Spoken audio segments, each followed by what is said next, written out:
Petrol आणि diesel 3 रुपयांनी महाग. मुंबईत पेट्रोल प्रति लिटर 106 रुपये 50 पैशांवर तर डिझेलचे दर 93 रुपये. नमस्कार. आताच्या क्षणाची आलेली सर्वात महत्त्वाची आणि मोठी बातमी. इंधन दरवाढीचा मोठा फटका. पेट्रोल डिझेलच्या किमतीत पुन्हा एकदा मोठी वाढ झालेली आहे. किती वाढ झालेली आहे, कुठे वाढ झालेली आहे, संपूर्ण बातमी, संपूर्ण ताजी अपडेट, संपूर्ण घडामोड जाणून घ्या. चॅनलवरती नवीन चॅनलला सबस्क्राईब करून घ्या. चला तर बघूया इंधन दरवाढीचा मोठा फटका. पेट्रोल डिझेलच्या किमतीत मोठी दरवाढ. जागतिक बाजारपेठेतील कच्च्या तेलाच्या किमतीत झालेली मोठी वाढ आणि इराणमधील संघर्षामुळे निर्माण झालेल्या ऊर्जा संकटामुळे अखेर भारतात इंधनाच्या किमतीत भडका उडाला आहे. तेल कंपन्या शुक्रवारी पेट्रोल आणि डिझेलच्या दरात मोठी वाढ करण्याची घोषणा केली असून यामुळे देशभरातील प्रमुख शहरांमध्ये इंधन महागले गेलेले आहे.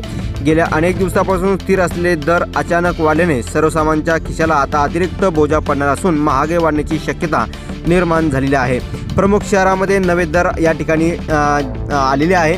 दरवाढीमुळे अनेक शहरांमध्ये पेट्रोलच्या किमती 100 रुपयाचा टप्पा ओलांडला. नवी दिल्लीत पेट्रोलचा दर 94.70 वरून आता 97.33 रुपये प्रति लिटर झालेला आहे. मुंबईत ही वाढ अधिक असून पेट्रोल आता 106.68 रुपये प्रति लिटर झाले आहे. कोलकाता आणि चेन्नईमध्ये किमतीत पेट्रोलच्या किमतीत 3.29 रुपयाची मोठी वाढ या ठिकाणी झालेली आहे. आताच्या क्षणाची ही महत्त्वाची आणि मोठी बातमी आलेली आहे. 3 रुपयाने या ठिकाणी डिझेल या ठिकाणी वाढ झालेली आहे. डिझेलचे आणि पेट्रोलच्या दरात सुद्धा या ठिकाणी मोठी वाढ बघायला भेटलेली आहे.